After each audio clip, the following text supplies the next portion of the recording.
Good afternoon, everyone. Thank you for coming to visit us in our head office, our new head office. This is, I think, one of the first events we've hosted here, so it's great to see so many people here supporting JHR and supporting our event today, Equality Without Borders, for International Women's Day.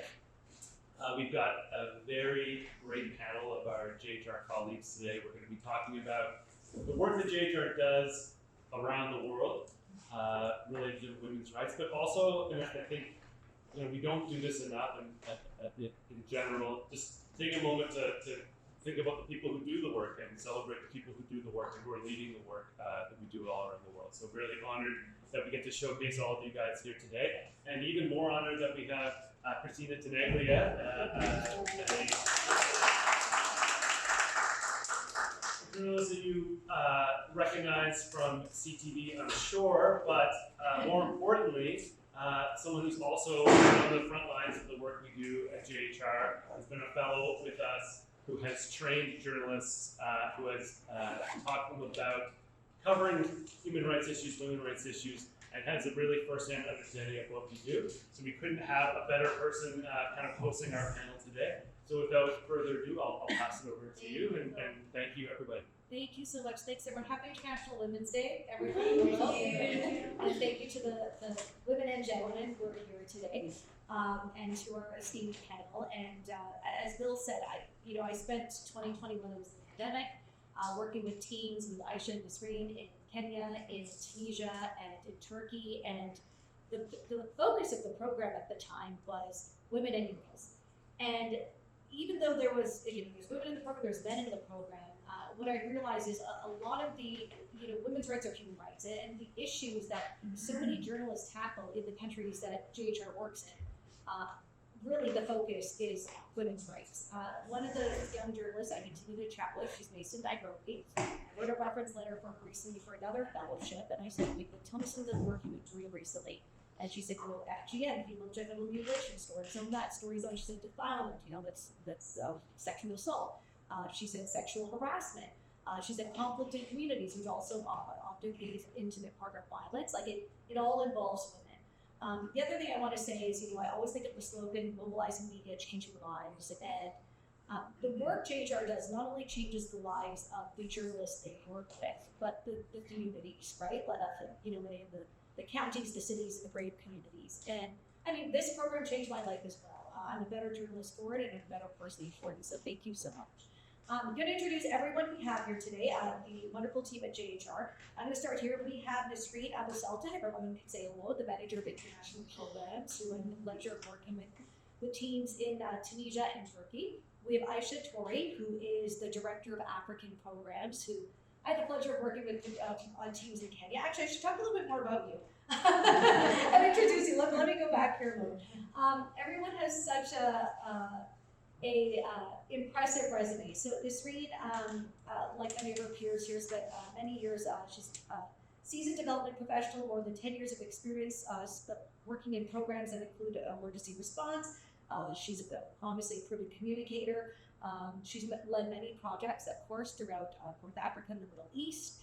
And that's Nasreen, obviously, manager of international programs. Let me skip, sorry. So I wanted to reference you, Aisha, as well, director of African programs.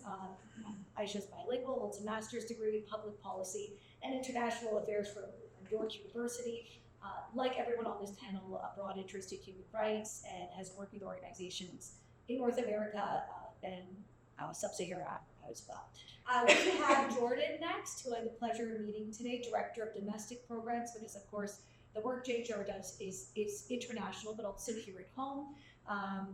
You began your career as a researcher at CBC, and now, of course, work with JHR here, and you were part of JHR's response to the crisis in Afghanistan, which I imagine was more recently, which was a huge effort. And I remember receiving the emails and the appeals for support and donations. And Harris, who I met today, hiding somewhere here, is born and raised in Afghanistan. And I don't know if you came at that time and came in the last few years as a fellow, but just an example of, Harris telling me that he's so happy to live here. I was working on his PhD to support journalists and help guide the citizen journalism back home in Afghanistan. So clearly the work you do with domestic programs has an international focus and appeal.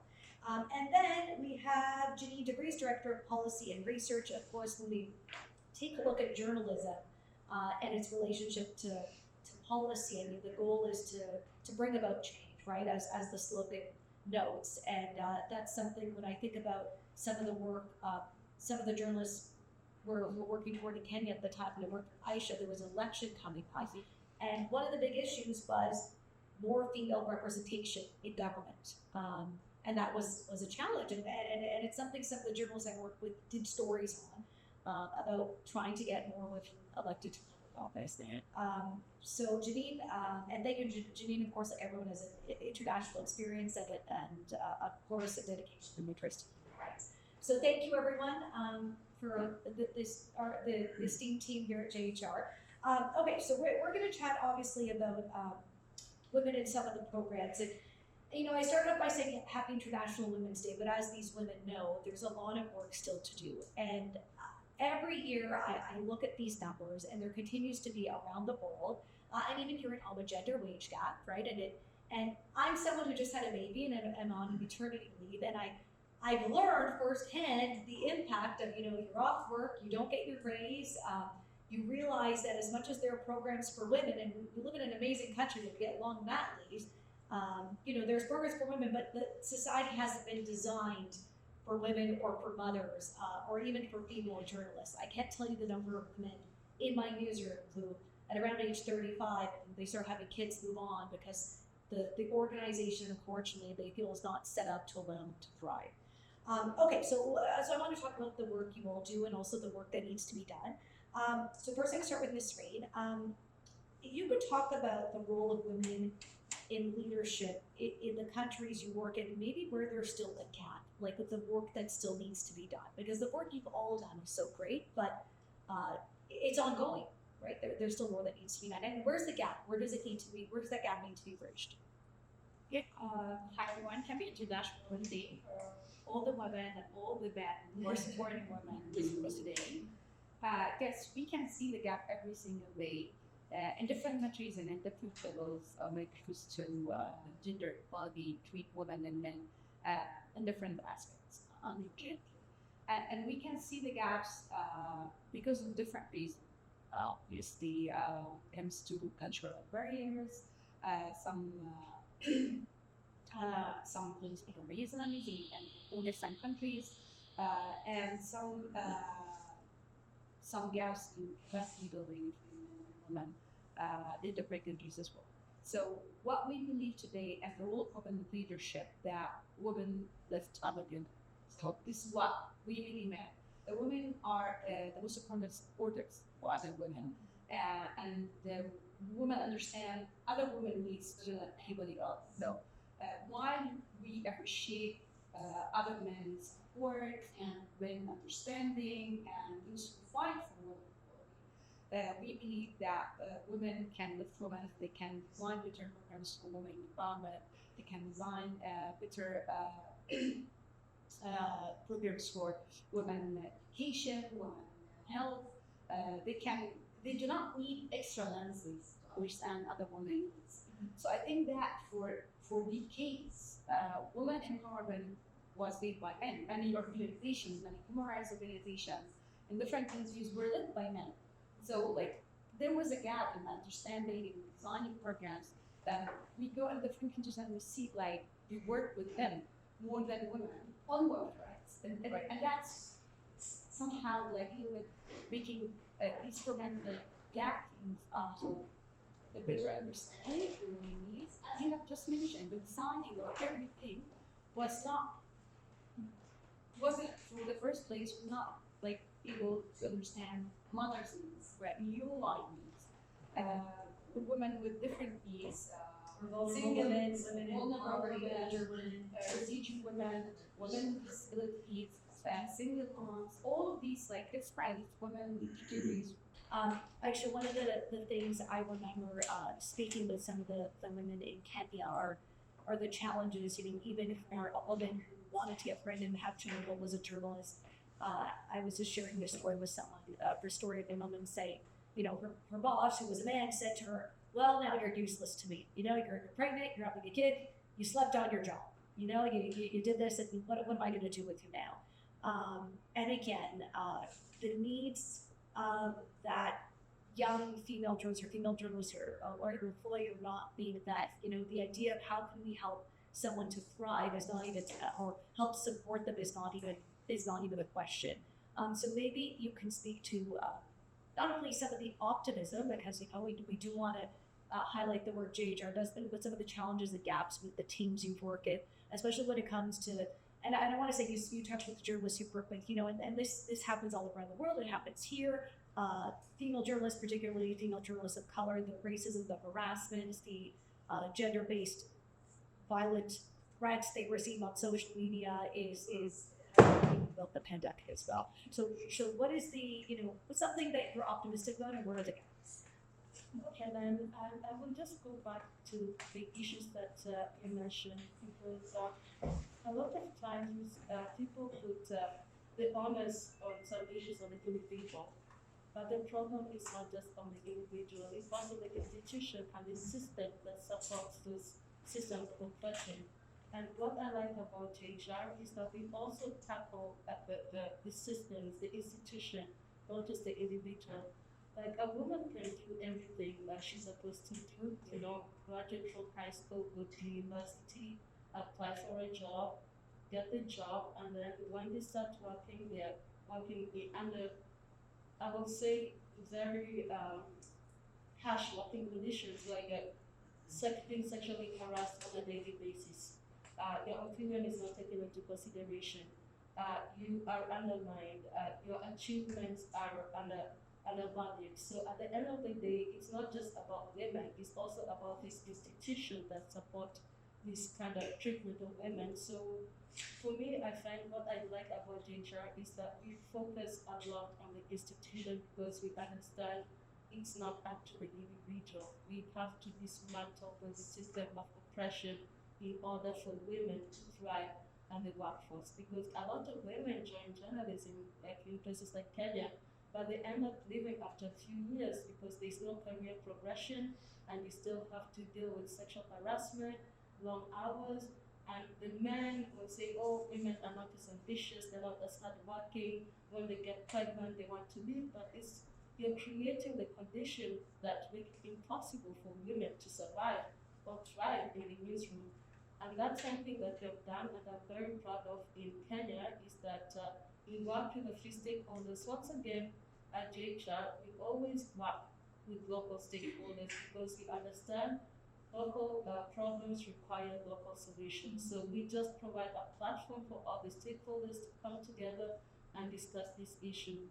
And one of the things that hinders women progression was sexual harassment. Even if they have to go on the field to do a report, and the person who's going with them will harass them, or the editor will tell them, if you want to cover this story, you have to do something for me. And so for us, in order to address that, we realized that, and it's not the only problem, of course, it all always boils down to the cultural norms, but there's also a lack of policy. A lot of newsrooms didn't have a sexual harassment policy, and some of them did have it, but people did not know about them. It's one thing to have a policy, and I say in a lot of countries that we work in Kenya, they have really good policies, very beautiful laws, but when it comes to enforcement, that's where the gap is. And one thing about enforcement is that people have to be aware. Yes. For example, even what is sexual harassment, because some men now, they will be like, oh, even when I talk to a woman, she was like, oh yeah, you're harassing me. It's like, no, now you're trying to, exaggerate the issue. We just have to properly define the problem, because we assume that men understand what sexual harassment is. And sexual harassment is also very context specific. There are certain behaviors, let's say in Canada, that are not acceptable, that in somewhere like in Kenya, it's not considered, like people are not, when it comes to body contact. So it's just really sitting with the local stakeholders and asking women to them, what is sexual harassment? How do you define sexual harassment? And I know you did a lot of work during your time with us, and just having this conversation, defining to them what sexual harassment and what are the barriers, how do we ensure this enforcement of this, And I want to say something, Aisha, that you said, like, you know, there may be a policy, something I spoken to my prior management about once, about having compliance amongst our team. You know, if you have a policy and people don't know what it is, well, no one's going to follow it, or you can't expect compliance. But if you have a policy and you make it very clear that everyone knows what it is, and you make it very clear what the expectations are, and you make it very clear what the consequences are, and then you are consistent with enforcement, then people seem to take it seriously. And one of the things I remember speaking to the journalists in Canada about, and some of the women in leadership, is, you know, my suggestion based on the research I did, and some of the work I've done myself in my career, is if you make your sexual harassment policy a condition of employment, where you sign it and you realize, here's the policy, if you violate it, you're fired. I don't know if any of them should move forward with that, but I thought, you know, at least you have some accountability framework. But again, you make a great point. Like, part of the Me Too movement here was people saying, well, I didn't know. You know, so that's like, I didn't know when that was wrong. You know, like, you know. And I think every woman who's worked in the news business anywhere, especially a younger woman, and especially, you know, before the Me Too movement particularly, I think now there's been greater education, has experienced sexual harassment, whether by peers, whether out on the job or online. So it's a big issue. What are you optimistic about? For me, I'm optimistic that this conversation about sexual harassment, we're getting some traction. Even male journalists are listening, and editors are willing to enforce and to learn more and have this conversation. So I'm very optimistic about it, because sexual harassment is not just about having a job. It's also the women's livelihood, and when women leave a job because they're harassed, and it really limits their options to make a living. And then you perpetuate that cycle of poverty, the feminization of poverty. You see a lot of women out of the workforce because they cannot work in certain spaces. It's just too much what they're asked to do. So I'm very optimistic that a lot of media, and especially community media, who a lot of time they don't have any policy support, lack of resources and all, but a lot of them are buying into this sexual harassment and just ensuring that women have good working conditions. So I'm very optimistic about this work. There's still a lot that needs to be done. One of the things is also really believing victims, because even if you have a policy and you have a system in place, there's still that, and I would say it's more of it's based on patriarchal social harmony. People tend to disbelieve women, and so we also need to do that work of asking why do you not want to believe women, and just changing mentalities and just removing that. I don't want to say rape culture, but at the end of the day, just demystifying and realizing that this is something that concerns a lot of women. And if you want women to remain in the workforce, not just in media, then we have to address this. But I'm very optimistic, because I'm seeing a lot of local actors staying on this cause and really advocating for it. And Jordan and Anthony, I'm going to get to as well. Just realized there's something else I want to ask Ms. Serene and Aisha. Do you feel that with the teams you work with, there's been progression with the women in terms of understanding what sexual harassment is? You know, even here, you know, years ago, someone makes a comment about you or your body or your appearance or something inappropriate, you brush it off as, you know, user humor, or, you know, boys being boys. Is there now, or are you optimistic that there is a greater understanding amongst the women that the treatment they're receiving is wrong? This is not, it may have appeared to be culturally acceptable at some point, but it's not, and you feel that there's been progression? Oh, such a good question. Okay, what am I optimistic about? I think putting the reconciliation piece aside, which I think is important, there are a lot of parallels in terms of just reciprocal engagement, things like that. I think I'm optimistic that actually there's a whole generation of very talented young female journalists who arrived in the last few years that I represented in this room. I'm always optimistic about journalism in the sense that it gives women, autonomy autonomy, authority, a place for them to be visible, to be, they definitely always need more visibility, more women quoted in stories, for instance, and, women still, of course, if you are visible, for example, if you follow is a target of Hayden has with the extra running program to address those issues, putting together a lot of people, journalists, and others, to talk about that in Canada. So, vis-a-vis women, Canada, and journalism, I'm definitely optimistic. But I would say that some of the challenges we see in other parts of the world exist in Canada too, like the southern border and all the debates and steps being taken towards reduction of reproductive rights, for example, all of those things come into play in terms of how women's bodies are viewed in work environments and elsewhere. So I think there's still a long way to go, as my colleagues mentioned, in terms of what is the policy versus what is the lived experience and the action, and where do we see actual change. But I think we're still a lot of talent. And I'll leave it there. The only thing I want to mention is just how struck I was with the Me Too, and in particular the coverage of Jeremy Weinstein in 2017. I never been as a woman I remember being so impressed by the story, the women that came forward, and that is a real example of how that coverage broke open, this kind of ethos, layers of power, and the people that enabled that power when, men and women both.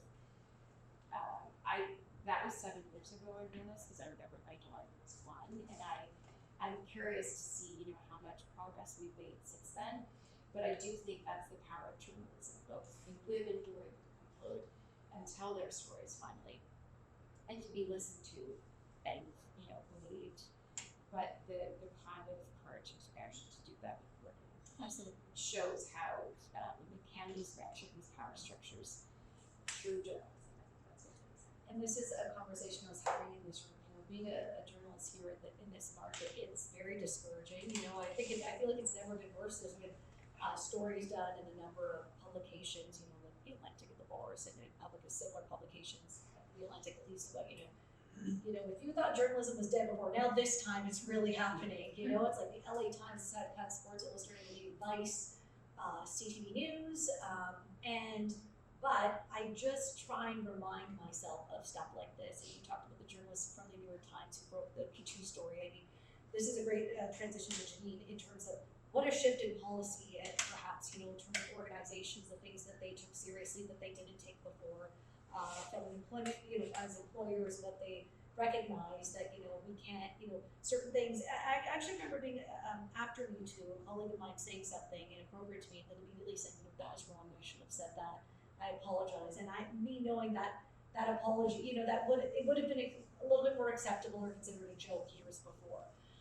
So Janine, if you could speak to, the work that JHR does and how there's been a shift in policy, and maybe in some of the countries you've worked in, what stands out? What stood out or stands out to you?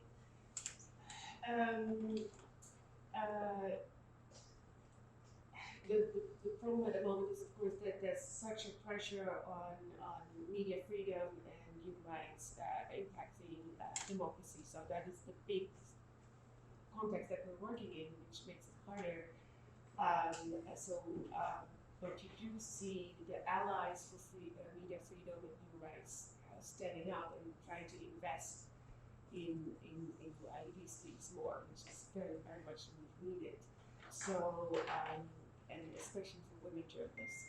So, and shifts that I'm seeing, sort of the RGS really working hard on in BRC, we have some amazing shifts in how civil society organizations and media collaborate to change a law on sexual violations. There, in the BRC, it was the practice that women who wanted to charge a perpetrator of sexual violation had to pay legal fees.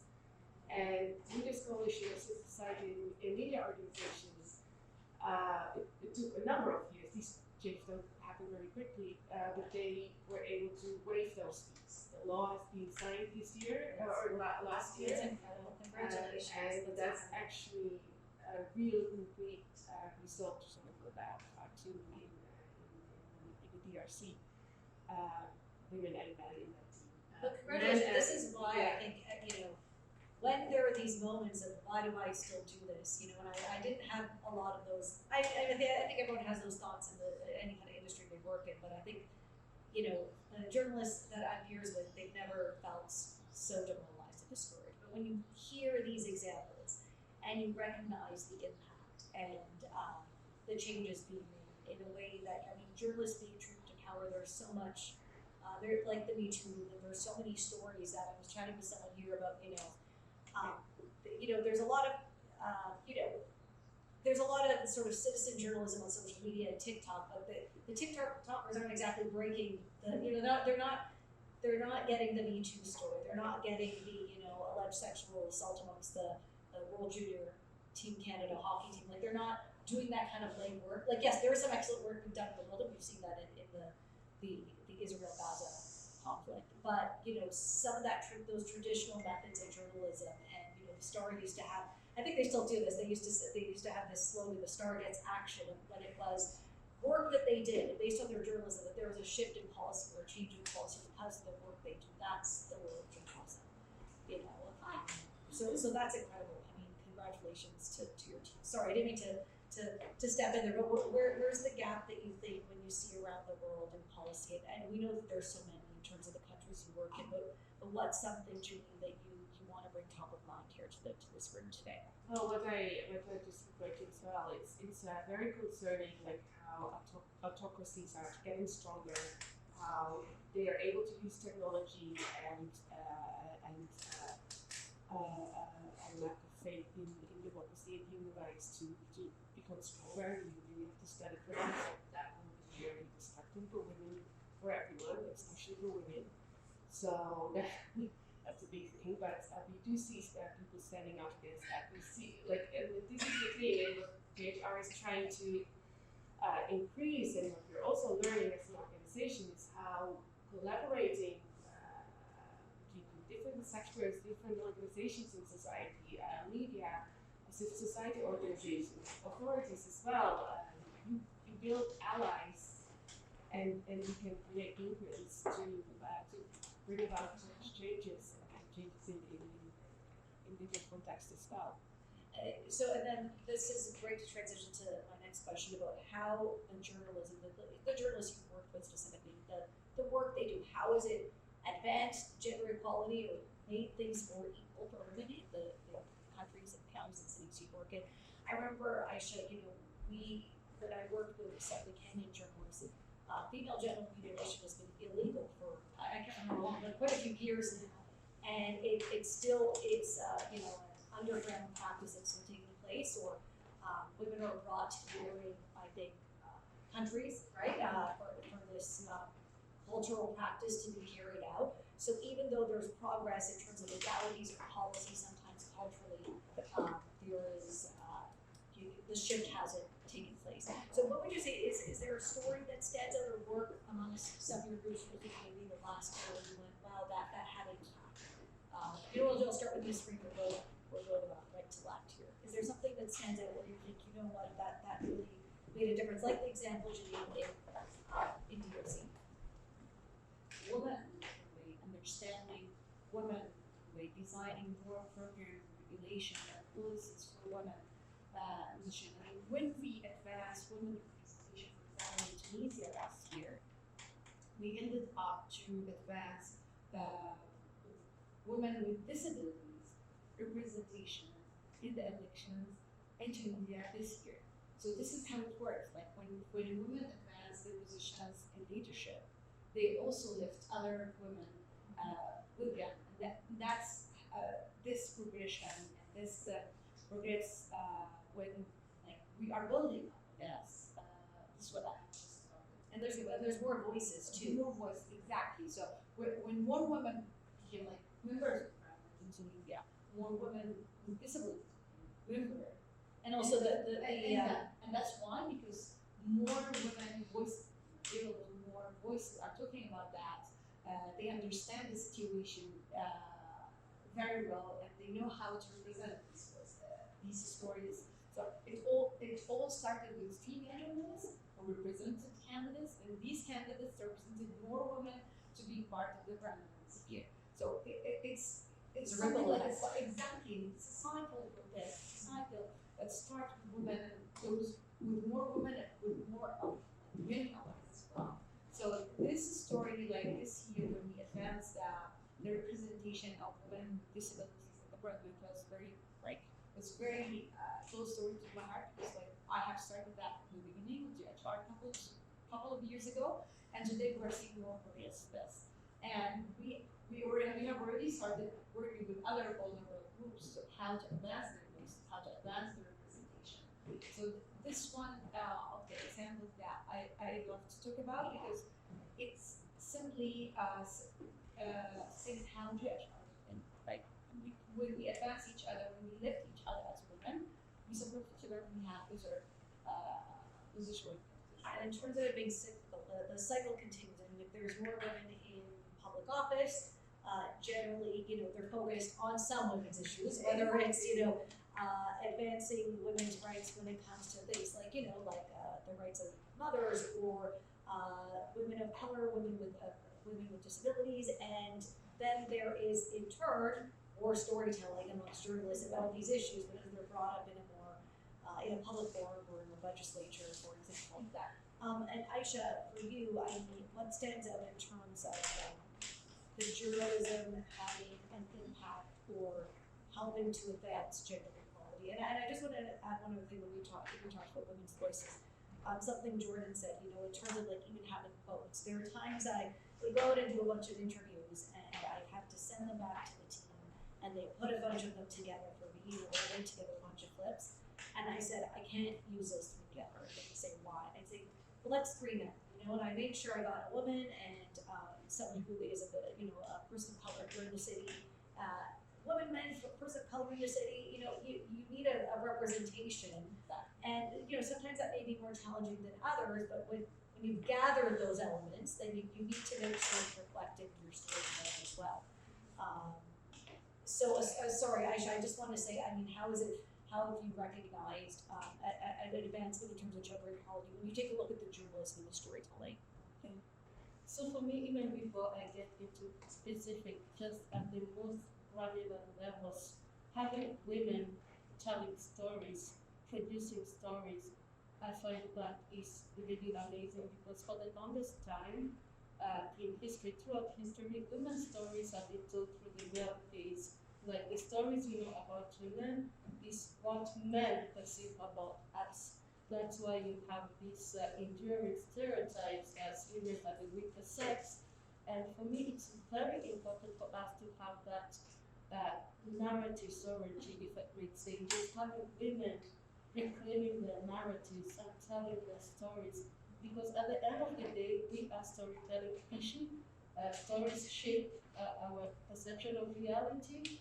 They shape how we view each other, who we think is valuable and who is not. And having women having the capacity to reclaim the story and to challenge its representation and to say this is important for me, that already is such a big thing. And JHR, that's one of the things that we've done in all of our projects to increase women representation within the newsroom, because just symbolically, not even symbolically, having a woman in the newsroom, a woman telling a story, for sure she will bring that lived experience and that will shift how society views women, because at the end of the day, all these issues that we're talking about, FGM, gender-based violence, they're all based on the perception of women and how patriarchal society has constructed women as weaker, less intelligent, and all that. So we really, before we get into anything, we have to change and shift that narrative and see women as people who are effective leaders, who are doers, who are capable. And having female journalists telling that story, already it's a big thing for me. I find that's one of the things that we do best. Now, on top of that, having, like you said, having women in power or in position of leadership they do tend to expand the agenda and include more issues that men might not be interested in. But even when they don't do it, because not all women are for women, you know, it just symbolically having a woman in a position of power, it tells other women that yes, me too, I can be in that position. So even if we stick to the symbolism of having women in position of power, I would say yes.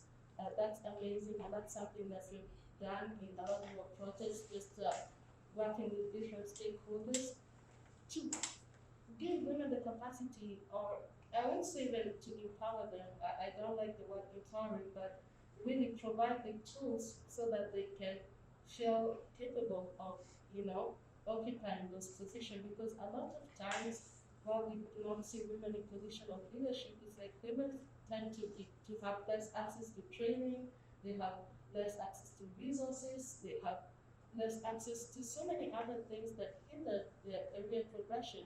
So for us, just working with women, giving them that capacity and allowing them to control their narrative, to define themselves, that's very important. And to me, it will remain the most important thing that JHR does is allowing women to tell their stories, to set the agenda, to influence the policy formulation process, and just to be who they want to be outside of the male gaze.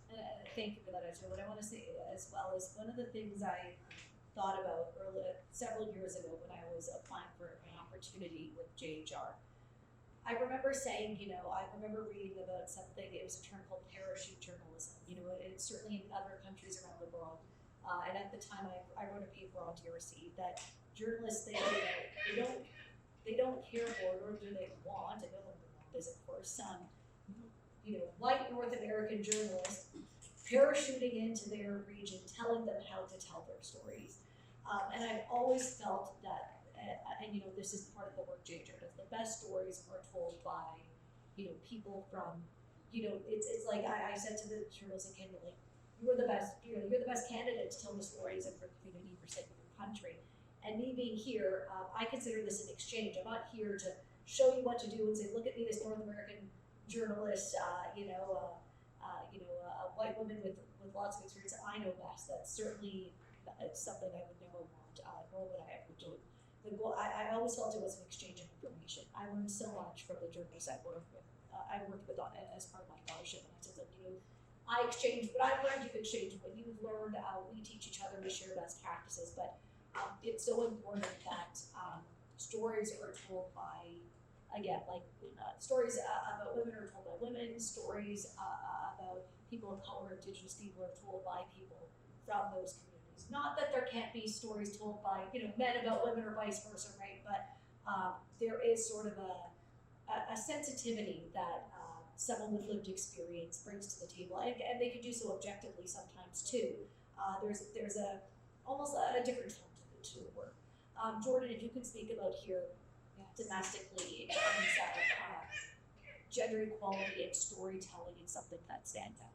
Yes, it's a great line actually. It's about, which is not about us without us, which is sort of the one narrative sovereignty, which I like. It's almost better, but I think not to bring it back to Afghanistan, but I will, because I think it's obviously timely, and there's many, I defer to many of the experts in the room on this subject, but I think, and have something I hope to, unpack over the year, which is how do we support women in those environments? Again, I defer to the experts in the room.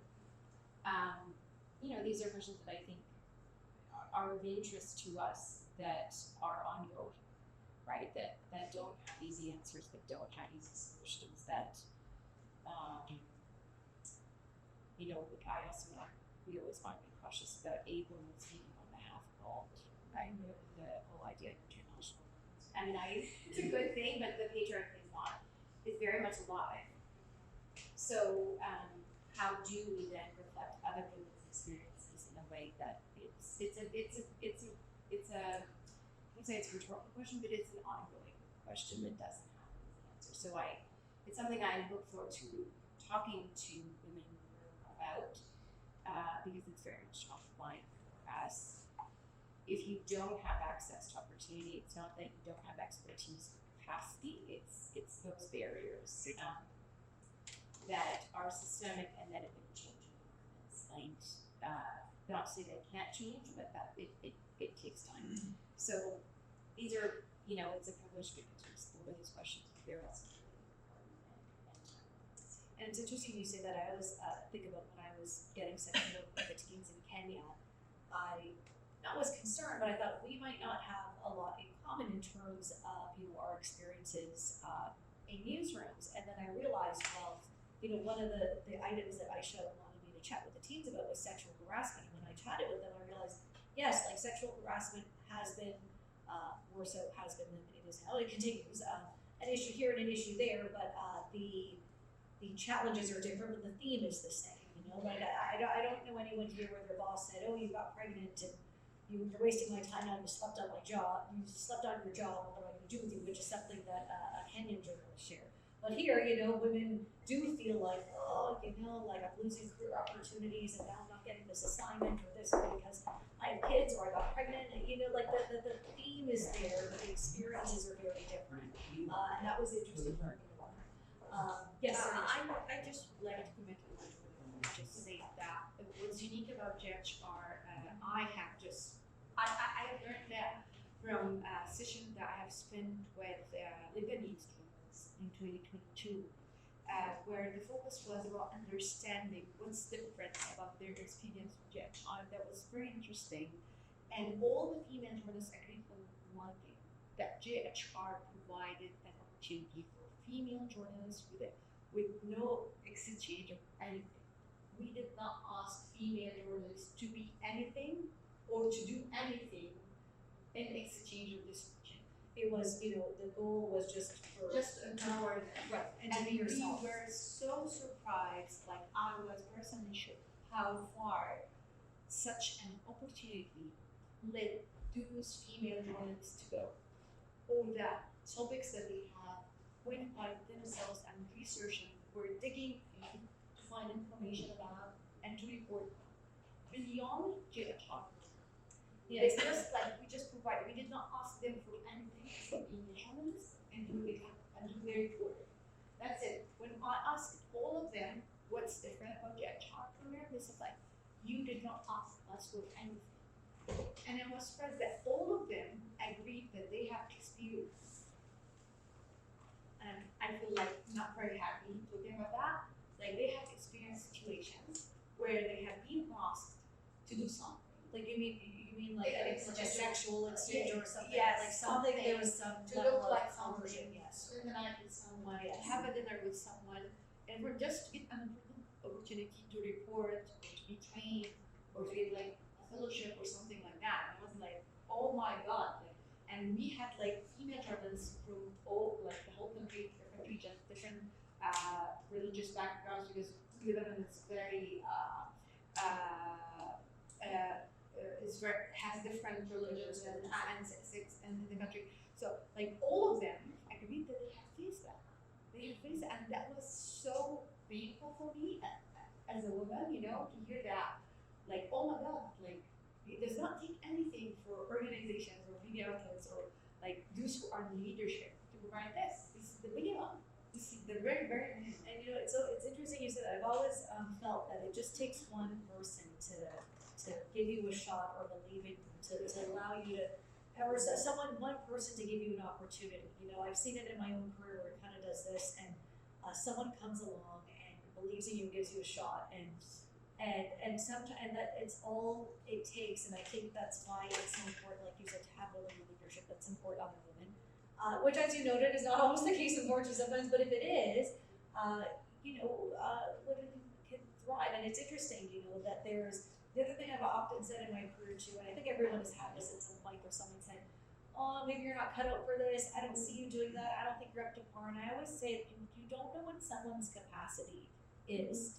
When I early on, finishing school, and people said, I don't think you have the look or the voice or the talent or this to be on TV. And those things people write to me now and say, "I love watching you." And I thought I would never ever say that to someone, that like you're not cut out for this. Like you don't know what someone's capacity is. You don't know what they're capable of doing. and people often just need coaching. I've seen this myself in my career where people come in and maybe they don't have a lot of experience and they get really beaten down with a tough boss who's like, you're not up to par. And I think there's like, well, the boss hired them, so they knew that they didn't have a lot of experience. So what do they expect? Like, people sometimes need some coaching and guidance to really be able to thrive, and it makes such a difference. It really does. So thank you for that. I think we are, Janine. You spoke a lot about the impact of the work JHR does and the shift in policy. Can you think of maybe a story or a piece of journalism? And I know the work that JHR does with civil society and stakeholders and other groups. Is there something you think about that really struck you in terms of journalists or female journalists, putting together a story or a body of work where there has been some accountability or action? And I know you've been with JHR for 22 years. Is there something that stands out to you? Well, I'm going to move on there and reason for there's I hope there's much more story in this room than I know, or maybe than me. But I remember one that was working with Syrian journalists and organizations, lawyer organizations, religious organizations on honor killings. And that was an amazing story. I think it was like 5 or 6 years ago. And we were able to bring together journalists and lawyer organizations and religious organizations denouncing other things as being un-Islamic, if they were ugly. So, that made real really good. Have that in media, and not just one media. That was a collective part of media organizations fighting on this for a period of time. Because such big changes in the field of expectation, knowledge, and awareness, you have to keep at it. Right? It doesn't happen overnight. It's not just a one-off. The changes in law that in the DRC that years of working on that. So, but it is possible to nurture and build such coalitions for change. And you provide education to the public. You mentioned honor killings. I covered a murder trial more than 10 years ago now. At the time, if I recall, it was considered to be the first murder trial of its kind in this country for what was an honor killing.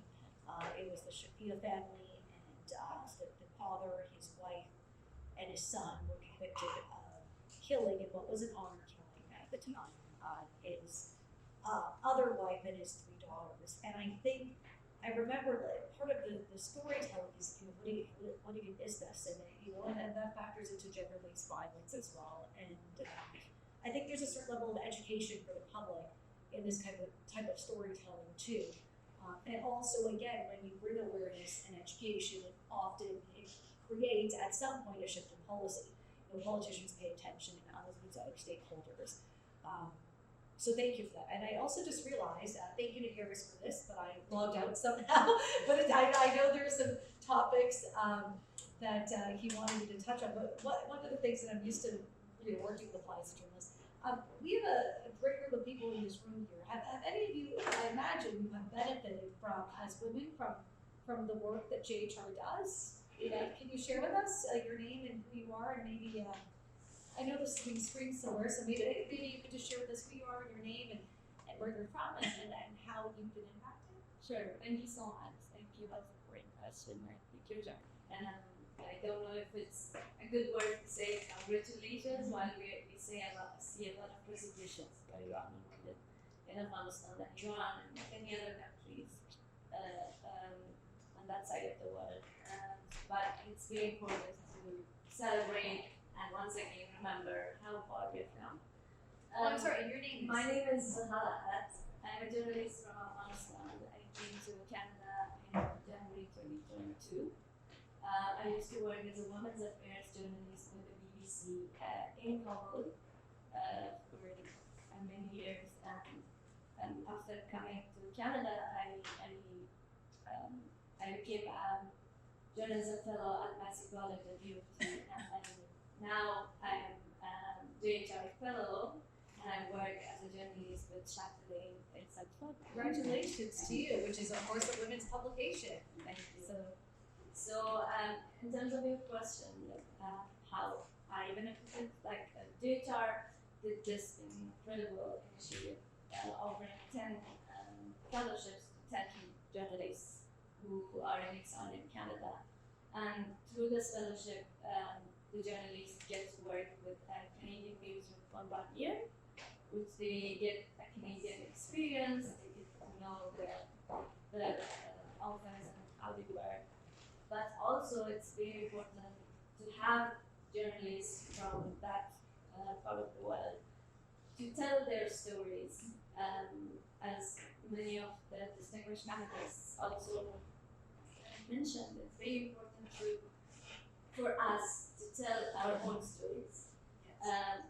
Women, minorities who don't get to tell their own stories a lot, and their stories always get to are being told by others, which is also important. Like those who have the resources, it's good that they report on us, but also it's very important to have voices of the locals in the media. In Afghanistan, usually we had a lot of international journalists who were coming to my country and telling our stories. That's what I was saying about parachute journalists. Can I ask you, how did that make you feel?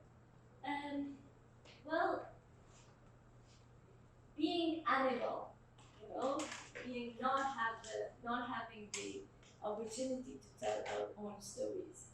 Like they come to the country, they read a book or two, and they come and tell our stories. While if they give us like a collaboration opportunity to do and tell our own stories to them, it would make a lot of change. There'd be an impact, and Yes, I think even amongst the journalists, there'd be a shared learning experience, but also the quality of the journalism would be stronger. Especially in today's condition in Afghanistan, where women don't get to go outside to work, to do anything.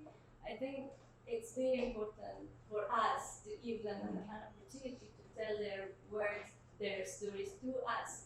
I also write stories as a freelance on Afghanistan because the newsroom that I work, the focus is not really international, it's more local.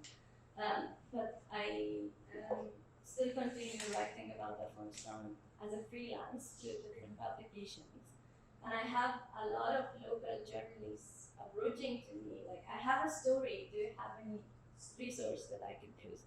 And I give them all the editors' emails, numbers, anything.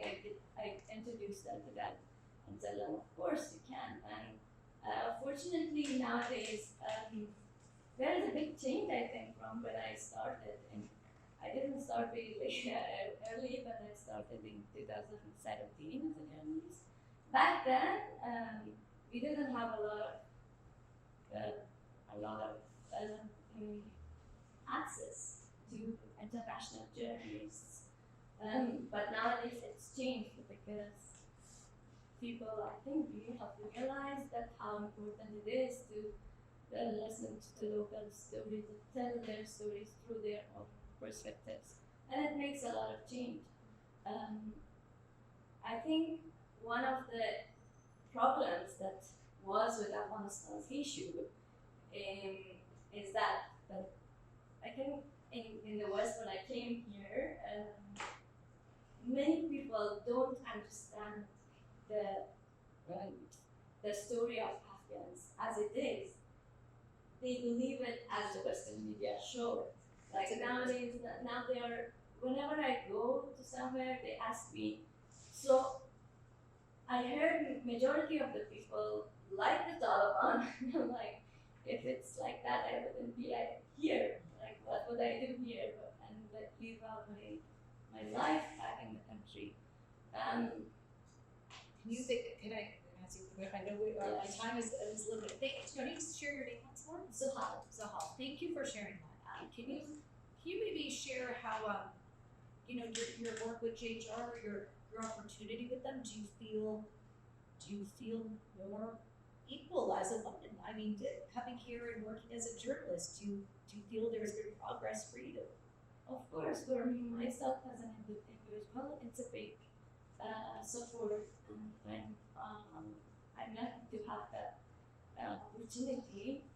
But unfortunately, after the fall of my country, a lot of journalists came to Canada, and my own friends who are really intelligent journalists, and they are now working in construction, like because they don't have the opportunity to go and work in their own profession.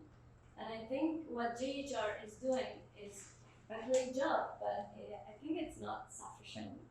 And I really believe that if we talk more about this, and if we give more opportunities to more journalists, and with JHR, the journalists, but even in other professions, it would really help those individuals, but also the industry itself, because well, going back to my previous point, people get to provide more original stories of themselves. And I think to end, if we can end on that, it's an ongoing challenge, right? Like this is I think why everyone's here. There's a lot of work to do, and I think it's important that you point that out. And happy International Women's Day. Let's hope that when we gather next year, there's more progress that's been made, and that we can report on and share. Thank you.